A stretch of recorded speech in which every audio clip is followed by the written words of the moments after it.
السلام عليكم. عبير ورحمة أختين أبوهم وأمهم ماتوا في حادثة صعبة، ومن هنا بقى ورثوا البيت اللي كانوا قاعدين فيه وملهمش أي قرايب. رحمة وعبير كانوا بيدرسوا وكانوا عايشين على المعاش اللي أبوهم كان بيدخلوه. المهم بقى في يوم من الأيام عبير رجعت من المدرسة وقالت لأختها رحمة: أنا هخش أنام شوية وانت اللي عليكي التنظيف النهاردة، تنظفي كل الشقة. وفعلا دخلت أول حاجة المطبخ، عملت لهم أكل وكلوا، وبعد كده رحمة دخلت نامت. وهنا بقى عبير بدأت إنها تنظف الشقة. نظفت أول حاجة المطبخ وكل حاجة كانت تمام، وبعدين دخلت على الحمام بتاعهم، نظفت المراية ونظفت البانيو والأرضية لحد ما وصلت للقعدة بتاعة الحمام. وهنا بقى عملت غلطة عمرها، جابت مية سخنة وراحت رمياها في القعدة على أساس إنها بتنظف القعدة كده يعني، وبعد كده ما كانش في أي حاجة وراحت داخلة تنام. وبعد بقى ما راحت في النوم تتفاجئ عبير إن في دخان أسود ملا الأوضة عليها، والدخان ده كمان بدأ يتشكل في صورة جن وليه عيون حمراء. هنا عبير ما كانتش صدقة اللي بيحصل، هي مش عارفة هي في الحقيقة ولا في الحلم. حاولت إنها تتكلم كتير ولكن لسانها كان عاجز عن الكلام، لحد ما الجن ده قرب عليها. وهنا بدأت تتكلم وتقول له: انت مين؟ انت عايز مني ايه؟ قال لها: انت هنا أسيرة في المملكة بتاعتنا، وانا مش هسيبك عشان اللي عملتيه في ابني. قالت له: انا ما عملتش اي حاجة، انا عمري ما اذيت اي حد. فسألته هنا: انت بتتكلم عن مين؟ قال لها: ابني اللي كان في القعدة وانتي اذيتيه ومات. وبدأ انه يقرب منها ويضحك ضحكة كده شريرة. هنا عبير ما كانتش قادرة وخلاص كانت بتفرفر، وكل ما تيجي تتكلم ما كانتش قادرة تتكلم، وهو بيقرب منها وكمان كان بيسحب روحها منها. هي هنا كانت عمالة تصرخ ولكن صوتها ما كانش طالع، لحد بقى ما تسمع صوت رحمة أختها وقالت لها: أنا كنت عمال أهز فيكي وانت كنت فاتحة عينك فتحة غريبة ولكنك كنت نايمة في نفس الوقت. وبدأت تسألها: انت ايه اللي كان بيحصل معاكي؟ وفي نفس الوقت شافت ان في علامات على رقبة اختها. هنا بقى عبير ما كانتش مصدقة اللي بيحصل، وهل ده فعلا حقيقة؟ طب ازاي حقيقة وفي علامات ظاهرة مريبة جدا وغريبة وشكلها مرعب قوي موجود على رقبتها؟ فهنا بقى عبير قامت بسرعة تقف قدام المراية، ولما بصت لقت فعلا ان في شكل ايد كأن حد بيخنقها على رقبتها، والآثار دي كانت حمرا زي الدم. وهي بقى بتبص في المراية بتتفاجئ إن الظل ده أو الدخان اللي عينيه حمرا ظهر وراها فجأة، فبتروح واقعة على الأرض وبتفضل تتسحب وهي بتصرخ بأعلى صوتها. ولكن أختها رحمة بتحاول تهديها وتقول لها: مفيش أي حاجة وإهدى أنا معاكي. عبير بقى بدأت تحكي لأختها عن اللي حصل، وإنها جالها كابوس مرعب بسبب إنها كبت المية السخنة في القعدة، وإن حاسة إن في جن بيطاردها بسبب الموضوع ده. فهنا رحمة قالت لها: يمكن ده فعلا كابوس ومش أكتر، وإنت بس اللي كنت بتحاولي تخنقي نفسك عشان مثلا ضغوطات أو بتحلمي بكابوس فبتحاولي تخرجي منه. فهنا عبير ردت عليها وقالت لها: حتى لو كان الحلم ده كابوس فاللي أنا شفته في المراية ما كانش كابوس وكان حقيقي. فهنا بقى رحمة بدأت تهدي فيها وراحت قايمة مشغلة سورة البقرة وقالت لها: ما تقلقيش هنشوف حل للموضوع ده. ومن كتر الرعب اللي عبير كانت فيه ما كانتش راضية انها تسيب رحمة تروح في اي مكان. حتى قالت لها: هقوم اجيب لك كوباية مية، رفضت وقالت لها: انا رجل على رجلك، المكان اللي هتروحي فيه هاجي معاكي فيه. فهنا رحمة قومت عبير وراحت موديها لحد السرير وقالت لها: خليكي هنا هروح اجيب لك كوباية مية بسرعة واجي. عبير لما رحمة سابتها فضلت تبص على كل ركن في الأوضة وتبص وراها وهي خايفة ومرعوبة. وهنا بقى نروح لرحمة. رحمة راحت المطبخ عشان تجيب كوباية مية، مسكت الكوباية ولسه بتعبيها مية حست إن في نفس وراها. النفس ده كان قريب جدا من ودنها بشكل مش طبيعي، ولكن هي كدبت نفسها وقالت مفيش حاجة، ما كانش فارق لها من الآخر. كل اللي عايزاه بس إن حكاوي عبير ما تأثرش عليها.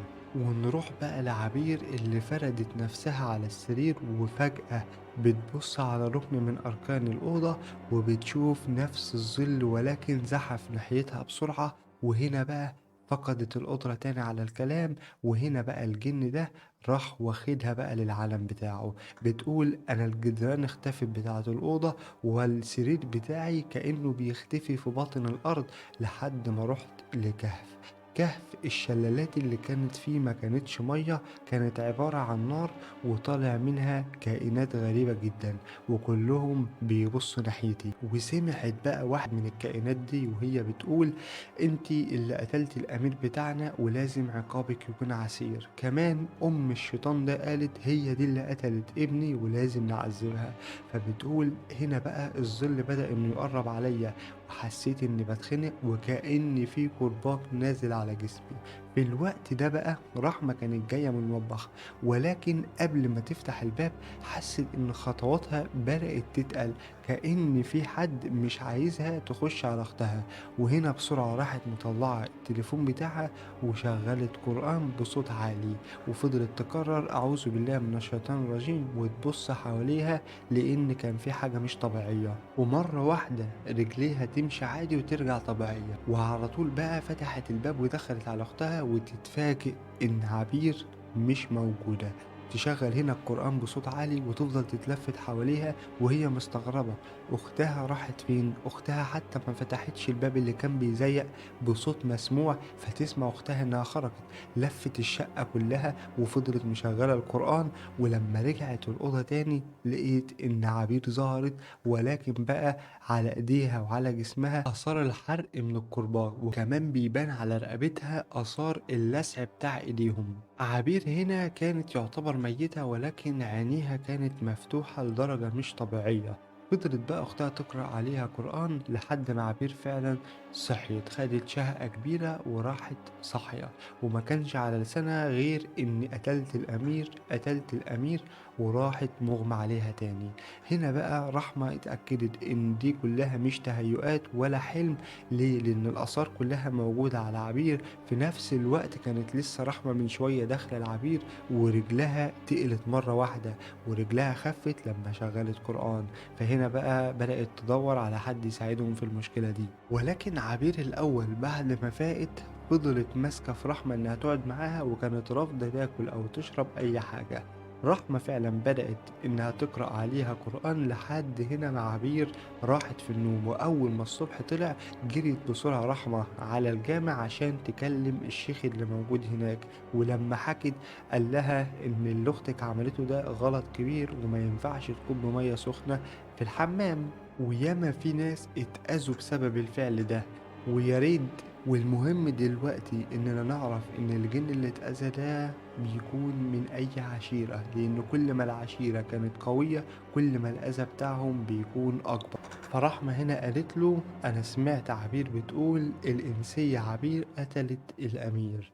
فهنا الشيخ سكت وقال لها خلاص ادعي لها وشغلي سورة البقرة ما تفرقش البيت بتاعكم، وأنا الجمعة الجاية هعد عليكم.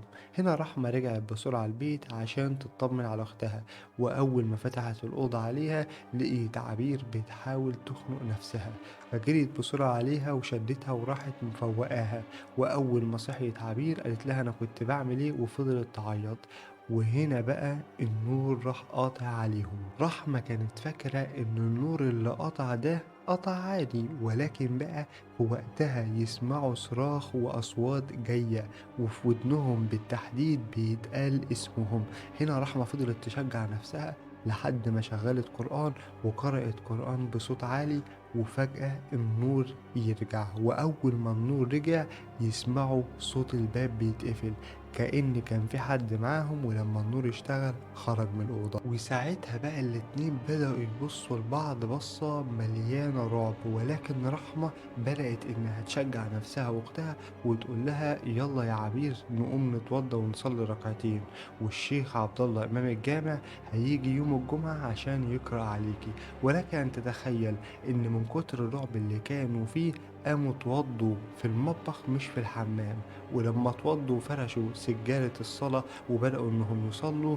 هنا عبير ما كانتش قادرة حتى إنها تقرأ الفاتحة، وكل ما تحاول إنها تركز في الصلاة تبدأ تاني كأن في حد بيشدها لورا وتنسى كل اللي هي بتقوله. فهنا رحمة كانت بتصلي جنبيها، ولكن عبير راحت سايبة الصلاة وماشية قاعدة في ركن من الأوضة.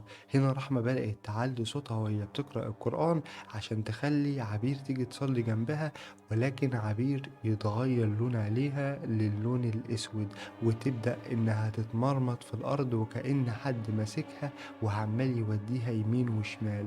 خلصت رحمة الصلاة بسرعة وفضلت شايفة أختها وهو بيحصل لها كده وعمالة تعيط مش قادرة إنها تعمل لها أي حاجة. هنا بقى رحمة بسرعة راحت مشغلة قرآن تاني بصوت عالي، وفضلت تمسك أختها وتقرأ عليها قرآن لحد ما عبير رجعت طبيعية تاني، لحد ما وصلنا ليوم الجمعة. وفعلا إمام الجامع يروح لهم البيت ويفضل يقرأ على عبير قرآن بصوت عالي. وهنا بقى عبير كل شوية عينيها كانت بتتغير، يعني مرة تكون لونها اسود خالص ومرة تاني تقلب ابيض خالص، وكمان كانت بتترفع من على السرير وبتحاول تشنق نفسها. ولكن الشيخ عبد الله قدر انه يهديها، وفي اللحظة دي بقى شموا ريحة شياط خارج من البيت كله. رحمة هنا طبعا كانت شايفة الموقف ده ومرعوبة، وفجأة عبير راحت مغمى عليها. وهنا رحمة سألته هي كده هتبقى تمام؟ قال لها دلوقتي هتبقى تمام، ولكن الجن ممكن يتعرض لها مرة تاني. فقال لها أنا هديكي عودين بخور ما يتقطعوش من البيت، ودايما تكوني مشغلة القرآن. سألته طب والحمام؟ قال لها لأ، محدش فيكم يقرب من الحمام لحد ما أقولك تعملي إيه بالظبط. وهنا بقى الشيخ سابها ونزل، وهي راحت المطبخ عشان تعمل أكل ليها ولأختها. وأول ما أختها سمعت القرآن فجأة قامت واقفة وقعدت تصرخ وهي حاطة ايديها على ودنها، وقامت جري راحت داخلة الحمام وقفلت عليها الباب. وأول ما أختها سمعت الصوت ده جريت على الأوضة ولقيت إن عبير مش موجودة، فجريت بسرعة على الحمام لقيت عبير قافلة عليها الباب وعمالة تكلم حد جوه وهي بتزعق، ولكن كانت بتتكلم بلغة مش مفهومة. هنا بقى رحمة ما كانتش عارفة تعمل أي حاجة، وكانت واقفة قدام باب الحمام بتعيط وبتخبط عليها. وفجأة عبير تسكت وتخبط الباب توقع رحمة وتجري بره الشقة خالص. طبعا هنا رحمة فضلت تجري ورا عبير، وعبير عمالة تضحك بضحكة غريبة وبتجري في الأرض الزراعية، ورحمة مش سايباها وعمالة تنادي عليها. ولكن في الوقت ده بقى من حسن حظها إن صلاة العصر كانت شغالة، وأول ما الشيخ عبد الله بدأ إنه يقرأ قرآن ويصلي، هنا عبير بدأت تحط إيديها على ودنها ووقعت في الأرض، والناس كلها اتلموا عليها. في ناس كانوا عارفين قصتها وكانوا بيحاولوا يفوقوها، ولكن عبير ما كانتش عايزة تفوق. هنا الناس راحوا شايلين عبير وودوها لحد البيت، وفي بقى ست ساكنة جنبهم بدأت تسأل رحمة هو ليه في دايما صوت صريخ عندكم، وكمان ليه الشيخ عبد الله فضل قاعد عندكم يوم الجمعة لحد بالليل؟ هي اختك فيها حاجة؟ هنا رحمة طبعا من كتر العياط معرفتش انها ترد عليها، ولكن لما الست دي دخلت معاهم البيت شمت ريحة البخور، فهنا بقى اتأكدت ان عبير ممسوسة. ولما شافت الرعب والعياط اللي رحمة فيه سابتهم فورا وراحت طالعة بره البيت. رحمة قفلت الباب ورا الست ديت وقعدت تقرأ قرآن على أختها وتشغل قرآن في كل البيت وتقرأ كمان أذكار. وهنا بقى الشيخ عبد الله أول ما سمع باللي حصل من الجيران بتوعه قرر إنه فورا لازم يروح لبيت عبير ويقرأ عليها قرآن. خبط هنا على رحمة كانت خايفة جدا إنها تفتح، ولكن أول ما فتحت شافت الشيخ وقالت له أنت جيت ليه؟ قال لها أنا عرفت باللي حصل. وفعلا دخل على طول عشان يقرأ قرآن على عبير. طبعا أول ما قرأ قرآن عبير هنا بدأ لون وشها يتغير وكمان عينيها اتغيرت. وفي أثناء ما هو بيقرأ القرآن على عبير بيسمعوا صوت جاي من بره الأوضة، ولما بيخرجوا هو ورحمة عشان يشوفوا الصوت ده جاي منين بيرجعوا تاني لأوضة عبير بيلاقوا عبير اختفت. ساعتها بقى رحمة بدأت تصرخ، هي مش شايفة اختها ومش عارفة اختها راحت فين. وهنا الشيخ عبد الله كان هيتجنن، ايه الموضوع وازاي الجن قدر يسحب عبير للعالم السفلي؟ ففورا خد هنا رحمة وقدر يقنعها إنها لازم تسيب البيت ده وتيجي تقعد مع بناته التلاتة في البيت. وفعلا رحمة ما صدقت، هي كانت مرعوبة وحقها بصراحة. فهنا رحمة أول ما وصلت البيت رحبوا بيها جدا وخلوها تقعد معاهم. والشيخ عبد الله فضل يفكر هو ازاي هيرجع عبير، وليه الجن قدر انه يسحبها للعالم السفلي. دي حاجة مش هينة ان الجن يعملها. وهنا رحمة طلبت منهم انها عايزة تنام عشان تعبانة، وفعلا جابوا لها أوضة. وأول ما دخلت تنام تحلم بأختها وهي عمالة تصرخ وتقول لها الحقيني يا رحمة، أنا محبوسة هنا، الحقيني يا رحمة. وأول ما رحمة بتخش الحلم بتشوف بقى الدخان الأسود اللي عينيه عاملة زي الجمرة الحمراء بيتكلم معاها وبيقول لها انسي ان ليكي اخت اسمها عبير، ولو حاولت تنقذيها هتكوني معاها هنا. طبعا رحمة هنا حاولت انها تصرخ، ولكن الشيطان ده كان بيحاول يقرب منها. وفجأة بتسمع صوت الشيخ عبد الله وهو بيقرأ قرآن عليها وبيقول ابعد عنها يا عدو الله، ابعد عنها، مالكش دعوة بيها. وفجأة بتصحى رحمة، وبعد ما صحيت فضلت تعيط، ولكن الشيخ عبد الله فضل انه يهديها ويقول لها ما تقلقيش، انا هرجع اختك. هي طبعا قعدت تقول له انا مش هنام تاني، انا مش عايزه انام، انا عايزه بس اختي ترجع لي. شكلها يا شيخ مش هترجع، والجن هددني ان لو استعنت باي حد هيجيبوني معاها.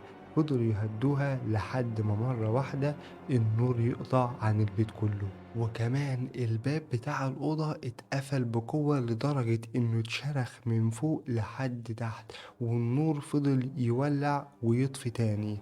وهنا بقى عبير تظهر معاهم في الأوضة، ولكن ملامحها تكون مختلفة كليا. عبير شافت حاجات محدش يقدر إنه يشوفها. ولكن عبير خدت فترة كبيرة مع الشيخ عبد الله وهو بيعالجها وبيقرأ عليها قرآن، وكل ده وهي موجودة معاهم في البيت.